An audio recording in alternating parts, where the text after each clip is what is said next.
this case is going to hit media attention within the next few days like crazy.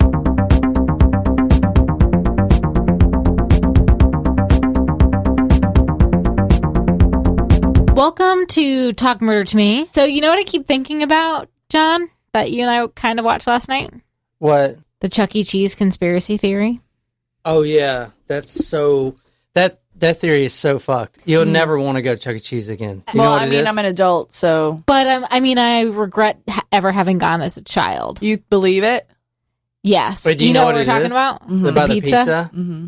Yes. Yeah, so, I believe it. So on our forum, Taco Supremo Ashley in Ireland, she posted so there's a whole bunch of threads about like conspiracy theories, and Julie's posted a bunch, and Ashley posted one about the Chuck E. Cheese. And I was watching this video. It was like an hour and a half YouTube video. It was like interviewing Shane Dawson. Yes. Did you watch that whole thing? No, but I know about it. It was very interesting. I mean, not just that, but because it paralleled like another story that was kind of batshit crazy. But yeah, I believe it. I do. Tell them what the conspiracy is. So the conspiracy is that Chuck E. Cheese, if a customer does not finish eating the whole pizza, instead of discarding the leftover pizza... I'm looking at the TV. I think I've lost some weight in my face. Hey, looking what good. What do you think? Yeah. So employees, instead of discarding the leftover pizza, they take it to the back in the kitchen and put it together with new pieces of pizza for the next customer who wants it. And so they'll like melt additional cheese on top of it basically and reheat it so it kind of looks the same. And so there are a lot of pictures on like Google Image, if you Google like Chuck E. Cheese pizza, about how like when you order pepperoni pizza and there's a slice in the middle of pepperoni, like you should see the pepperoni on the other half of the pizza, but there's just like blatantly like it doesn't fit. But not only that, and that happened when these guys were ordering pizza at Chuck E. Cheese, but if you were to look at the pizza slicer, so if you slice a pizza and they have like the big chopper things, when you slice the pizza, they're small pieces, but they should line up. They don't line up. See, I don't remember this happening when I went to Chuck E. Cheese. No, neither do I. I mean, I was young whenever I went to Chuck E. Cheese. Yeah. I mean, and I was do you like, recall there was also a 16, Wacky Willie's but... place? Kidding. Do you remember Wacky Willie's? There was a Wacky Willie's where I lived too. No, but I do remember Discovery Zone. Was that DZ? Yeah, maybe. Or I thought it was called like the Fun Zone or something. Maybe. I think I don't know. There are a few places like that, but Discovery Zone was the best. They had the little rolly slide that you roll down, and then it was like it was jungle gym, but it was better than Chuck E. Cheese because you weren't in those gross tubes. Yeah. Oh, yeah. They talked a lot about like all that sort of stuff at Chuck E. Cheese. Actually, but you know what is the worst about Chuck E. Cheese for me when I was a kid was not just the fact that it was those tubes, but I was a large child just because I'm tall. You know what I mean? So I was taller than most of my friends, and I had a very difficult time in the Chuck E. Cheese tubes. So when everyone was having fun, I was like literally like stuck. There were multiple times where I got stuck. Like I was like in a like fetal position. Like it was bad. Oh gosh. Yeah. Well, speaking of those tubes, I talk a little bit about disgusting things that are found in those tubes, like condoms. No, like poo. Oh, vomit. There's like a dead rat in one of them. And the ball pits. And then they talked a lot about how like Chuck E. Cheese is like the craziest form of gambling. It like teaches kids how to gamble and all this stuff. And the games are rigged, actually, too. Yeah. So it was very fascinating. So I can't stop thinking about it. But also didn't like the spider stomp game. I remember the Whack-A-Mole. queen spider was mean looking. Well, I think any spider is mean looking. But I liked the skee ball. Yeah. What else did I like? I liked Whack-A-Mole. Whack-A-Mole. What about you, John? Did you play? I've never been. You've never been to a Chuck E. Cheese? No, there's one in North Charleston. Is it in? There's another one too, like similar name. Like there's Wacky Willie's where I lived, and there's like something random. Yeah, but why would I go now, knowing that it's true? I would hope that you wouldn't go now. Let's just go to Dave and Buster's instead. Except there's none near here. I've never been to a Dave and Buster's. Oh my god, it's so fun. So fun. We used to do laser tag as I got older. Oh yeah, there was a laser tag. We had a laser tag too. It was in an old mill in Fall River. and it was called Lasergate. Which, funny, ironically, well, not ironically, as we learned, Alanis Morissette, not everything is ironic. True. But this past year during the AFC Championship game, when someone was shining a laser into Tom Brady's face, and they called that Lasergate. Not for the Pats, but like for the other thing. And I was like, oh my God, Lasergate when I was a kid. Huh. I didn't know that was happening. Yeah, Lasergate, and it was an old mill, and like there was like this old crickety elevator to get up there, and it was like creepy. But then when you got up there, it was fine. That was fun. It was fun. Yeah, so I was like oddly craving pizza when I was watching it, but then I was like, oh, I kind of want to go throw up after watching it was that. gross. It was nasty. I mean, the guy brought out the pizza, and as soon as he put it down, it was obvious that it was just a mix and of then they other talked pieces. to one of the waitresses, and she was like, haha, like, I don't know what you're talking about. Yeah, it was like super like sketch. she like wouldn't directly answer their question. And the one guy, he came and busted the table, and he left the pizza there almost like he was going to come back and get it. Just for the pizza. Yeah, it was pretty wild. I believe it. Totally. 100%. Yeah. So I cannot believe that we're back here. So when we did the first episode, I didn't think there were going to be a part 2. Mm-hmm. I mean, I knew there was going to be updates, but literally part 2, I mean, the day after we recorded, like breaking news came out. Crazy. Right? So do we have a resolution on this case? Or? We have a part 2 on this case. Okay. Not right. a full resolution yet, but I definitely wanted to get everybody up to speed. Well, we actually did, we got quite a few theories that came in from our tacos, and we're working on setting up a Google phone number for Taco Supremos if they want to leave us messages for us to play and give us your theories, your opinions on episodes that we do. So we're working on getting that out, and that'll be on our talkmurder.com. I'll put that number in the forum for you guys at the very top, and I'll try to register it tonight. Just call in.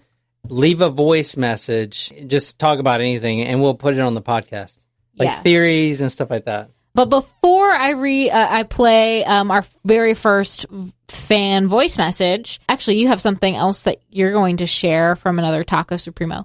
I'll read. We had just a couple of new 5-star reviews on iTunes that I want to shout out, and one of them I think is very good in the running to get our swag bag that we talked about last episode, where the best and most well-written new review that we get will get a Talk Murder to Me swag bag with stickers and all kinds of great stuff. Oh, yeah. We'll do it up.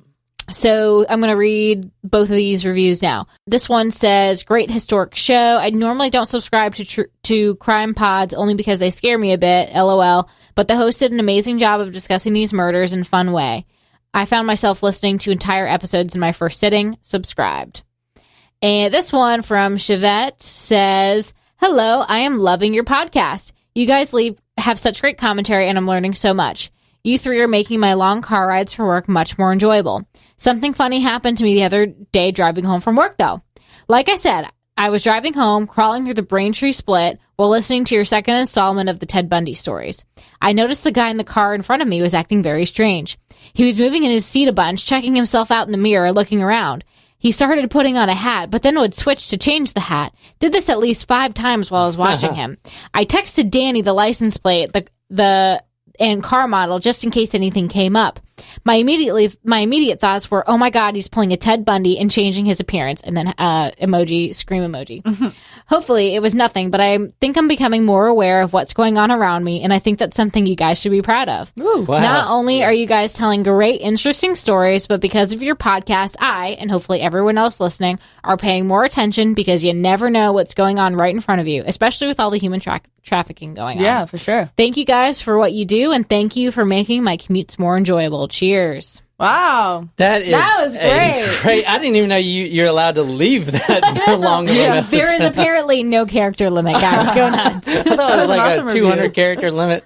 That's good. Who was that? Top that. That was Chevette. I don't think anyone's going to top that. All right, so we're going to announce the winner on Taco Tuesday next week. That is February 19th. We're going to announce the winner on that episode. Now, I'm going to spruce it up a bit because I don't think anyone's going to beat that last review. But I'm going to throw my own $25 Amazon gift card in the running, too. And that's going to be, so it's going to be the book signed by us, some stickers, and an Amazon gift card. If you can beat that one that we just heard. What was her name again? Chevette. If you can beat Chevette, I doubt it. But go for it, guys. Go nuts. And like we said, I'm pretty sure there's no character limit, it seems. Yeah. All right. So I want to get those out there, but here is, oh wait, do you want to play yours first and then we'll get into the story? All right.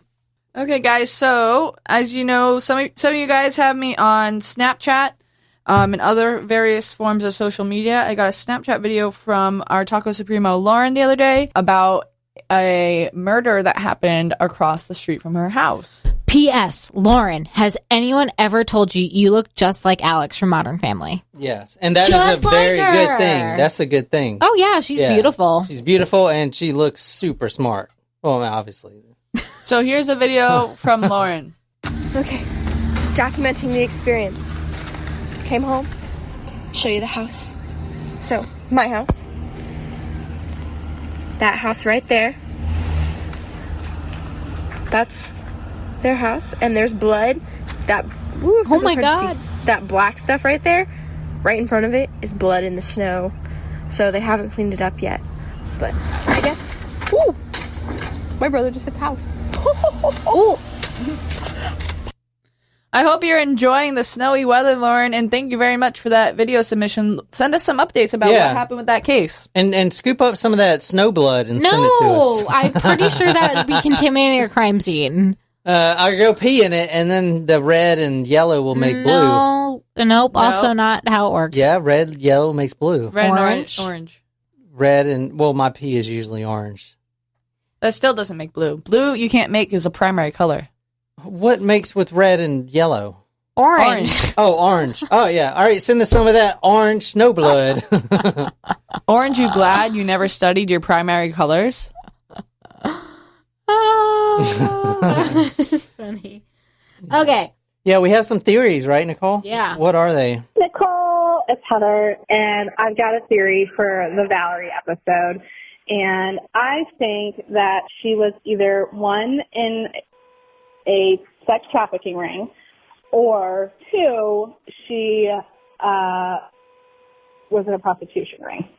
And the reason I think that is because they probably want to dispose like in a high income area, maybe the pimp, maybe something like that, just want to get rid of that suitcase in a high profile area around their clientele potentially.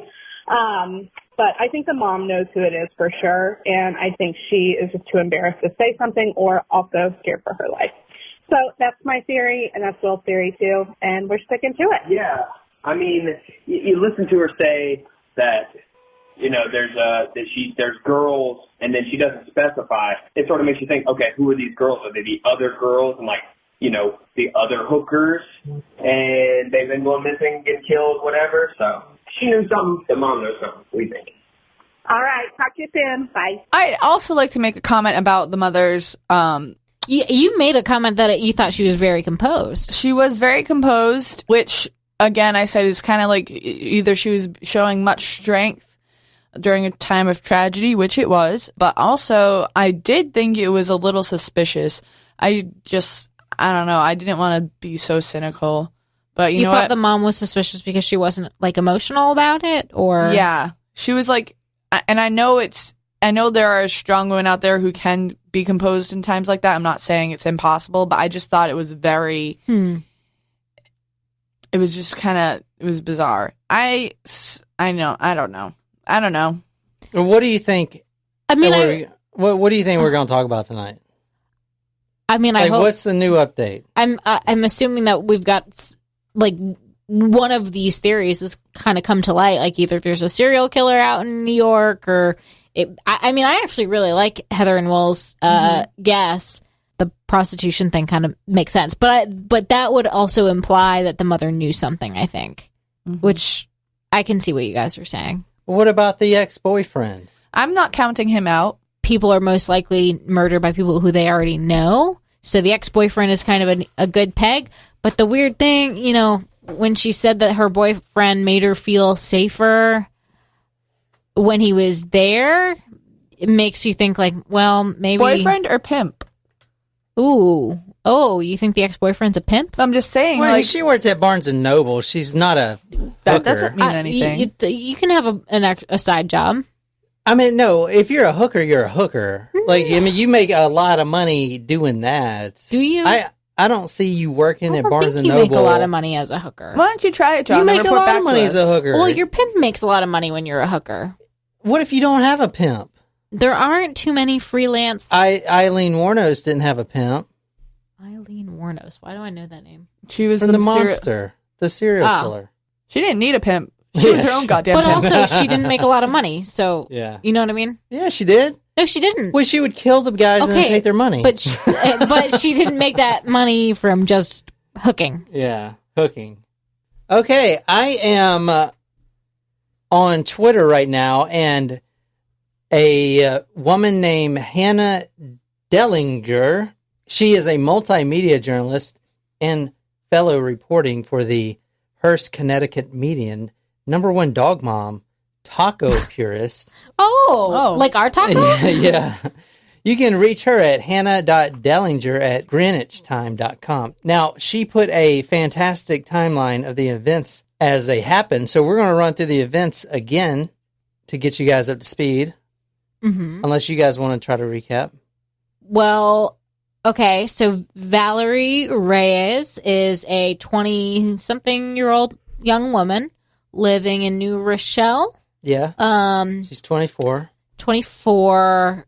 She had just broken up with her ex-boyfriend like a week earlier, or something like that. She was last seen, a week and a half ago, taking out money at an ATM 6:30. twice in the middle She of the went night. 6:30 or something like that. And she was never seen again after that. And she was found in a red suitcase on the side of the road in Greenwich.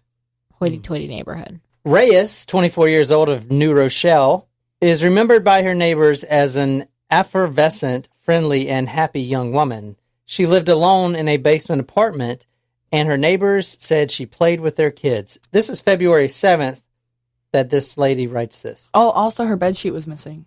Oh, yeah. Yeah. February 7th also, she works at Barnes & Noble in Eastchester for nearly 3 years. She was there when the place opened up. She never misses work. She's always on time. I mean, she was there from the start of it, you know? She's like family. Her home, she just went missing. No one knew she was murdered. She went missing. She took her iPhone, obviously, her iPad, obviously, her clothes, and much more weird, she took her bed sheet. Okay? So a lot of people thought she was running away. She broke up with her boyfriend about a week ago, and maybe she just got sick of it all. She's up there in the big city. Maybe she's... Yeah. February 8th, around 8 a.m. in the morning, highway road workers, the guys that pick up the trash on the side of the street, they look over and they find a red suitcase. And if you haven't listened to part 1, go back. I'm not going to go through all that stuff. But she was found tied up and stuffed in that red suitcase. And the suitcase was thrown off the side of the road in a very high net worth area off Glenville Road in Greenwich, Connecticut. So all the hedge fund homes are there. And when we were talking about this last time, we brought up the ex-boyfriend. Yeah. Okay, his suspect. We went through his Twitter profile, Yeah. and he was saying, "I miss you, Val," and help us find her, and all this. Please stuff. contact Yeah, us please with contact. any information. Also, Valerie's mother came out and said that the night before she went missing, she called her and was paranoid and frightened out of her mind. Her mother had to calm her down because she said, "I think somebody is going to murder me." That's right. That's She said exactly that. what she said. That's probably a pretty Yeah. important piece of And right? and if you guys listen to the Fresno Paranoia episode we did for Togos Primos, it kind of relates to that because it's like, is it a premonition or did she actually know someone's going to come kill her? Well, in the Fresno one, that guy could have killed himself, actually. Yeah. But that's Yeah. definitely not the case in this one. Yeah. So, yeah, That was a crazy one. well, What, police... you don't think she could tie herself up and fold it into a suitcase and close it from the inside? and I'm throw gonna say that's a herself off stretch. the side of the road? Yeah. I'm going to say it's a stretch. No, I definitely think there's foul play involved. The police missing poster that I showed you guys last week and the news report that came out, the very last line was, she suffers from anxiety and depression. Mm. So suicide was definitely a motive if that happened. Mm-hmm. But we find out that that could not have been the case, or it was very highly unlikely that she could bind both her arms and her legs, stuff herself into a suitcase, and then Yeah. be thrown off the side of the road. You know what I'm saying? It just doesn't make any sense. Someone actually put her in there. Right. Keep in mind that Valerie told her mom that there was no specific person that wanted to kill her. Mm-hmm. It was just... Because there were other girls missing. Exactly. She said there's other girls missing, getting murdered. And we're going to talk about that a little bit too. But it's not like she wouldn't say. It was more like she just didn't know. She had a premonition. Or maybe she did know and just didn't want to tell her mom. At 6:30 a.m. on January 30th, police inform the mother that surveillance video showed her daughter at Chase Bank near Radio City Music Hall in New York City. Mm-hmm. Her family had hired a private investigator on January 31st, and that guy also found an ATM video of her at 2 a.m. on January 30th in Manhattan. Mm-hmm. So she lives in New Rochelle, which is like an hour away from Manhattan. Greenwich, Connecticut, where her body was found, is about 14 miles away from her basement apartment in New Rochelle. Mm-hmm. February 12th, a suspect has been arrested, Ooh. which brings us to part 2. Yeah. I didn't even know this was going to be a part 2 just yet. I just thought it was going to be an update. But this has turned a completely new turn. Okay. Any last guesses? What do you guys think? Who is the suspect? Is it the ex-boyfriend? I don't know now. I'm kind of leaning towards other girls missing. I do kind of like the prostitution theory. Mm-hmm. Or one of the guesses that I came up with last time was the that she saw something that she shouldn't have. If New Rochelle is a rough area, so I'm gonna stick with that. Mm-hmm. Mm-hmm. They arrested the ex-boyfriend because he was using Valerie's ATM cards after she went missing. Oh, Now, do you remember the entire time last episode? I was like, "There's no way." Yep. It could yeah, be you were her. very anti-boyfriend. There was theory. no way it could be him. Mm-hmm. We were all up on that the first half of the episode, but we changed our mind. Yeah, there was no way. Hold on one second. I'll show you one thing. I wasn't 100% convinced it wasn't him, but On February 12th, police have finally arrested a suspect. The ex-boyfriend, I might add. Damn, I really didn't think it was him. And on February 13th, yesterday. Mhm. yesterday, the day after the boyfriend was arrested, this was posted. If you want to read that, Jen. Today is the day I will be saying farewell to you one last time. I'll keep you in my heart forever, and I hope you know I'll think about all the times we had every single day. You changed my life in so many ways. I hope you rest in peace. I love you so much, Valerie.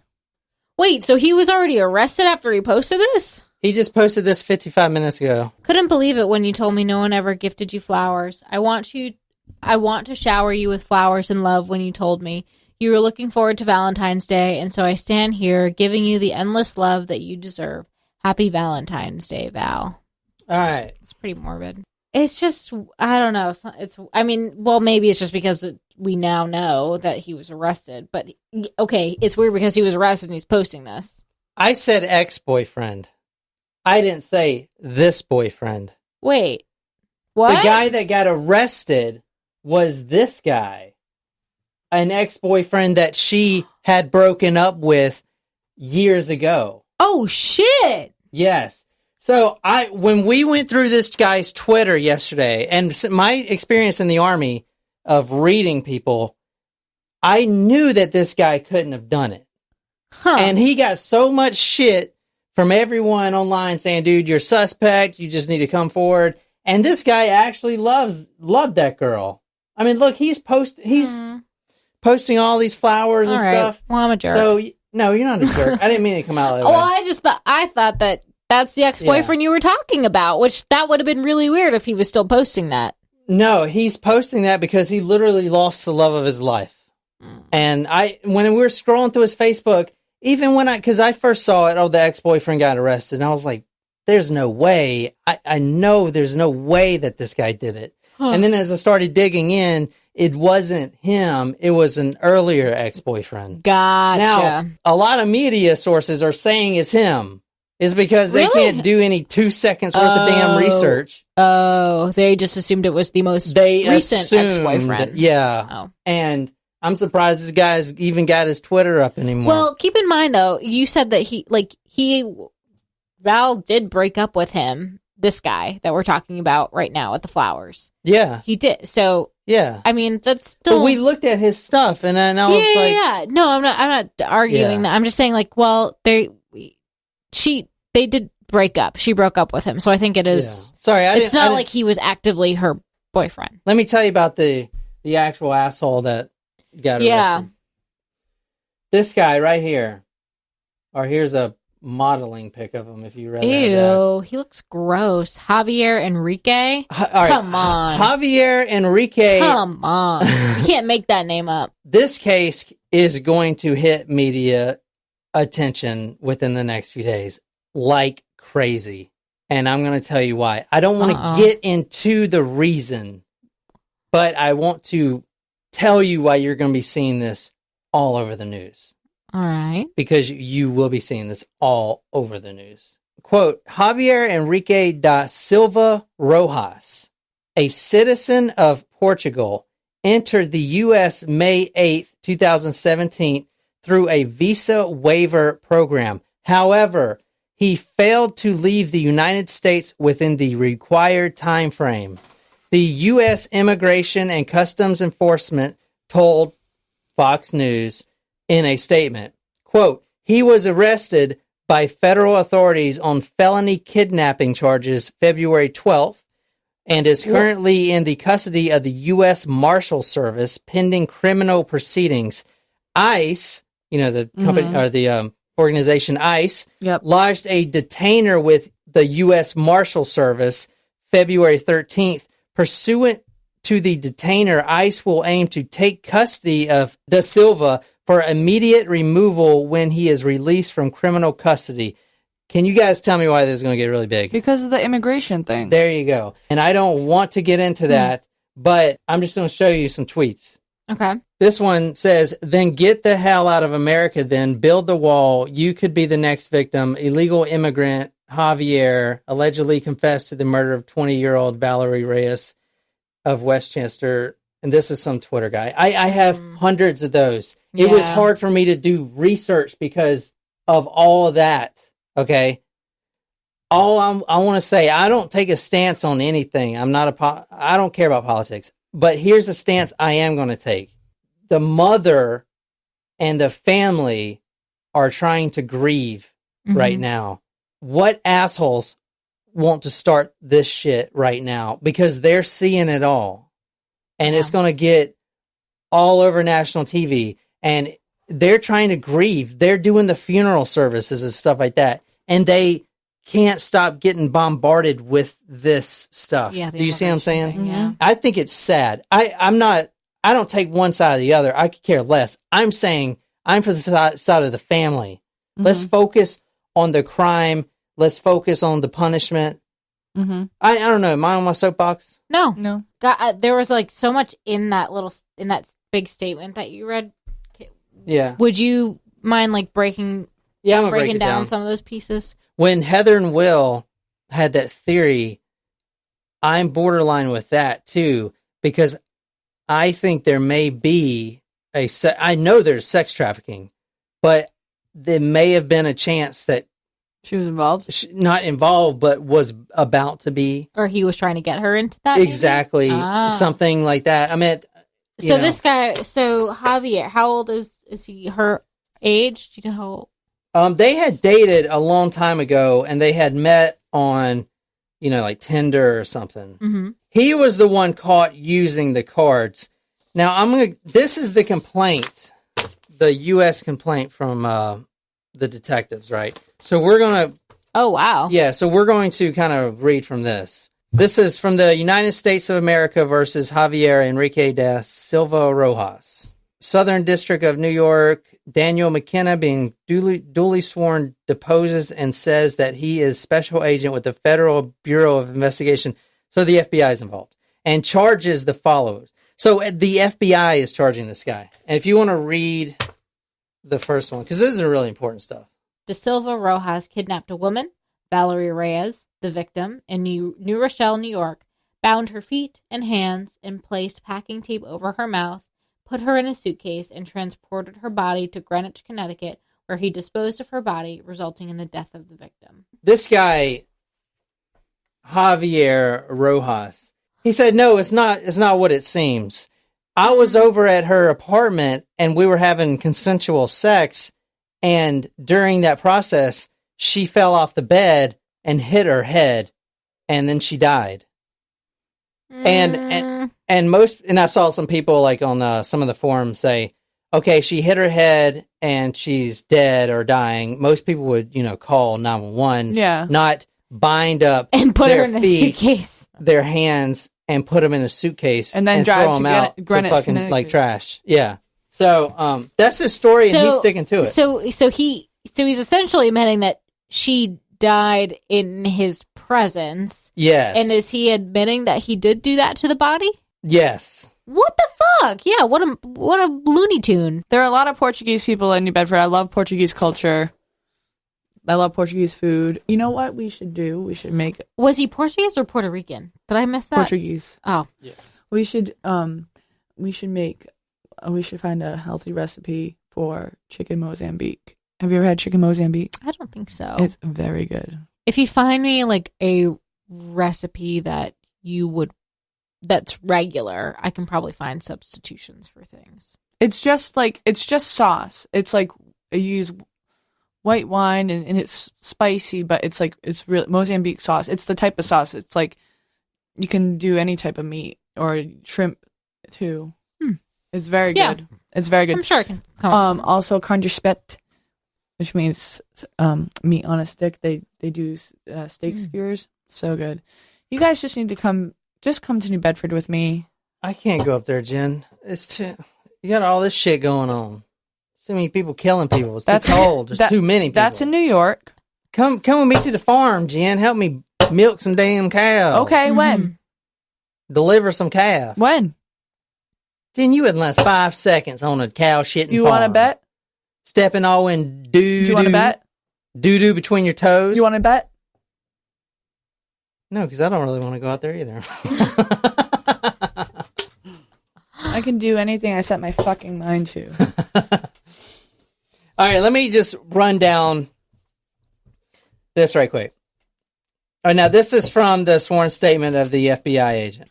Upon inspecting the suitcase, law enforcement officers found a deceased female in her 20s to 30s with shoulder-length black hair. The female was barefoot with an unbuttoned shirt and denim jeans. She was bound at the feet and knees, and her hands were bound behind her back with what appeared to be white twine and packing tape. There was also packing tape over her mouth and chin. There were obvious signs of head trauma, including bruising around the face and a large hematoma to the deceased victim's forehead.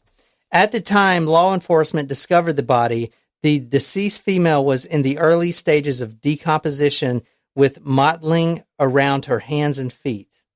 Okay, here's what happened. The ex-boyfriend that everyone thought it did, when the media reached out to him and he found out it was this guy, he said to the media, that guy moved to California years ago, you know? Mm-hmm.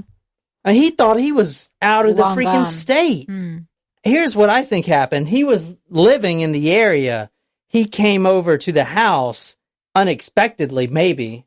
Or maybe he was threatening her, and that's why she called her mom, but she didn't want to tell her mom. Then it was him. That It was sounds like him. this guy has been like a bad news guy. Exactly. You know? That's why she didn't want to tell her Yeah. mom. He came over, maybe they got in an argument or whatever. Maybe he raped He her. tied her Yeah. up, beat the shit out of her, raped her, and then before she died, put her in the suitcase and threw her out there. Before she died, Yes, she that's was in what a the lot of people are suitcase? saying. Yeah, before she was actually dead. Aw. So that's why she had tape on her mouth and stuff. They put tape on her mouth, arms So she behind the couldn't back, breathe, yeah. and literally put her in a suitcase and threw her out. It's disgusting. Yeah, it's disgusting. Mm. It's fucking disgusting. And you know what's even more disgusting? All these people talking about this shit. It made me so mad seeing all that shit.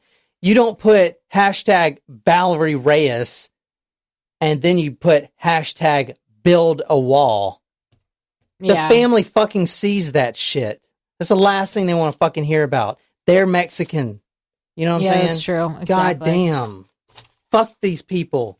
That's wrong with Americans. Are they Mexican or are they Puerto Rican? They're Mexican. They are The Mexican. Reyeses Oh, are right. Mexican. Now, his boyfriend that didn't kill her was Filipino, Right. and he is Portuguese. I'm pretty sure. Mhm. All right. Isn't this crazy shit? Yeah. Yeah. I mean, he just like came out of nowhere. Yeah. No shit. Based on my review of account records from bank used by the victim, the bank, with a location in New Rochelle, New York, Bank Branch 1, I know that on or about January 29th, 2019, the victim's debit card was used. Specifically, at approximately 5 a.m., the victim's debit card was used at an ATM at Bank Branch 1 to withdraw approximately $1,000. Oh, so we talked about that. It was a large sum of money. Mm-hmm. Yeah.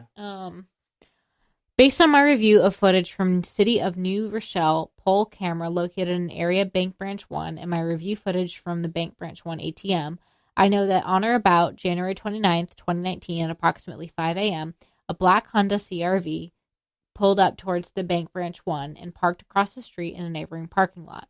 An individual exited the vehicle, crossed the street, and entered the Bank Branch 1 vestibule. The individual, who appears to be male, wore a black hooded sweatshirt over his head, dark pants, black sneakers with white soles. The individual then exited Bank Branch 1, entered the Honda, and drove westbound. He was there with her withdrawing that cash. So she was alive at that point, Yeah. we think. So he's not technically, his visa ran out. So maybe he was trying to get money and then. Oh, it says that he's also 24. Mm-hmm. Yeah. So they actually. He looks older, doesn't he? Yeah. They ran the plates of that car. The Department of Motor Vehicles said that the Honda that he was driving is registered to a company with an address in Flushing, New York. Mm-hmm. Based on public source information, I also know that the company is the parent company of a rental car company. So it was a rental car. Yeah. On February 9, 2009, law enforcement contacted the car sharing company's regional security director. The regional security director confirmed that the Honda was located in the car sharing company parking lot at the Flushing address. The regional security director further stated that the Honda was rented by an individual, which was Javier da Silva. We don't have them down here, but I guess they're a car rental. I mean, like, we have car rentals, but these are like Daily Kinda car, like you kinda rent like them a- for the day. Yeah. Yeah. So Javier admitted that they had a relationship with each other about a year before this all goes down. On February 11, 2019, officers from the Greenwich Police Department and the New Rochelle Department arrested Javier da Silva, the defendant, based on the probable cause of the crime of larceny based on his use of the victim's debit card. On February 12, 2019, Javier da Silva was interviewed by the New Rochelle Police Department. At the beginning of the interview, da Silva was Mirandized in Spanish. Da Silva Rojas then waived his Miranda rights and stated in substance and in part that on or about January 29, 2009, he had sex with the victim at the victim's residence. And then he noted that at some point, Valerie fell off the bed and onto the floor and hit her head. Rojas then indicated that he placed packing tape over her mouth, bound her legs and hands, and put her in a suitcase. He then said that he placed the suitcase in his car and drove away. After driving for some time, Da Silva stated that he placed the suitcase in a, quote, forest. Now, that may have been a mistranslation from Spanish. I'm wondering why they read him his Miranda rights in Spanish if he's from Portugal. Maybe you know Spanish more than Portuguese. I don't know. I mean, it could have been. I mean, it was a wooded area. It was like common area where he was dropped off. So you know, it's kind of close. So she falls off. According to his story, she falls off the bed, hits her head, and he, instead of trying to do something, he just put some tape over her mouth. She's still alive, unconscious, and he puts her in a suitcase. And she dies in the suitcase of asphyxiation. Yeah. Asphyxiation? Is that the right? Here's something I also found that I want to talk about. If you want to read that, Jen. Police search for teen girl who went missing 2 days before a murder victim, Valerie Reyes, in the same town. So this is from Crime Online. This talks about what she was saying. 2 days before Valerie Reyes goes missing, another teen girl from the same town of New Rochelle goes missing. Do you think he had anything to do with it? I don't know. That's what I was thinking. Maybe it was some type of sex trafficking thing. Maybe she really was scared that these girls were going missing, and now we're just starting to find out. Maybe Javier has more than one. Exactly. Or maybe Javier was covering for someone, if that makes sense. Maybe there's something bigger involved. Who knows? So the girl's name is Wendy Vanessa Barrios Ramirez, and I'm sorry if I pronounced it all messed up. She's Hispanic, 5'2", medium build, black hair with blonde highlights, brown eyes, 130 pounds. She goes missing 2 days. So maybe there's more that will come up. And I'm just waiting to see more girls that pop up that are missing that haven't been reported yet. So maybe there is a real sex trafficking thing going on. And then that's another thing I want to talk about. Like, if that's a real thing. So you girls, like, be cautious about the online datings and shit like that. Yeah, actually, that was one of the things that was in that Chuck E. Cheese video that we were watching. Yeah. It was like combined. It was very well done, woven in about a story about his friend who was dating this guy from Europe, and he turned out to be a psychopath, and she was pretty sure he was trying to traffic her. So be careful, there are guys. Underground. Yeah, there's a lot of rings. sketchy shit going on. Even in my hometown, at the TJ Maxx, there was an article on the local radio station. A woman and her sister were shopping in TJ Maxx, and two women approached. They got separated. The sister and the lady, they were looking at separate things, and two women approached her. The one woman. And started talking to her about God and joining their Bible study and everything like that. The sister came back and she was like, she's not interested. And they're like, no, she was just saying that she was gonna come with us to the Bible study. And the sister, I guess, was like, no, like, she's not interested. Like, please leave us alone. And so they kind of got weirded out. And they walked away, and then the ladies, I don't remember the full details, if they saw the two women go talk to a guy that was kind of trailing them, or if they got into a van outside of the TJ Maxx and drove away or something like that. But I guess they were I don't know, I guess the two ladies were asked to leave by story management, and they think it was one of those trafficking rings, because they're coming up everywhere. Jeez, it's nuts. Based on his sentencing right now, he's sentenced right now for kidnapping in the first degree, and which is punishable by death or life in prison. Yeah, that's all the news that came out so far about this. And this will probably be, we're not going to do a part 3 unless it's some huge sex trafficking thing that I want to dive into. Yeah, we'll do updates. We can do updates on talkmurder.com for sure. And I remember Becca was so similar to like being approached. I think Becca said that she was approached recently about like someone was like, oh, you should do porn or something like that. And someone approached me once when I was at the mall with my sister and approached both of us and like gave us a business card. But I think that is also when people do things like that, it's not genuine. Yeah. It's for sex trafficking. Yeah, that's weird. Mm-hmm.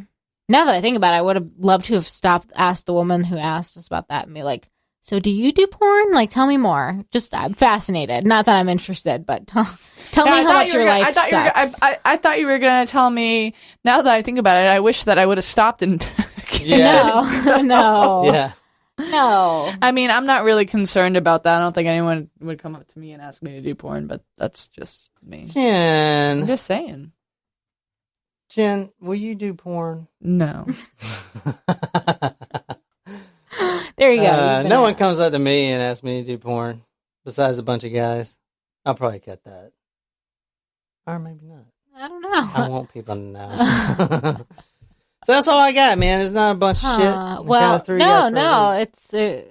It was good. I know there a lot of tacos reached out to us about this one since it was an open case and trying to figure out what was going on. So it's kind of crazy that as soon as we put the episode out, there was another update. Mm-hmm. Yeah, I know. Cool. That is the story as of right now. February, what's today? February 14th. February 14th. Valentine's Day. Yes, happy Valentine's Day. National Jen Collins Appreciation Day. Yes. And Stella the Coonhound's birthday. Yep. And so that is the story for tonight, Valentine's Day at 9:15. Any updates will be on Talk Murder for our Supremos. I'll keep you updated. If you really like this content and want to support a podcast like us, go to talkmurder.com/join. Pay us $40. We'll send you a badass t-shirt and a badass sticker plus a handwritten note. And also, if you want to win the swag bag, you have to leave a review way better than Chevette's. And that includes The Stranger Beside Me by Ann Rule, the new edition signed by us, some stickers, and an Amazon gift card worth $25 from there. So that's all I got. Yeah, that's a good swag bag. Cool. Get after it.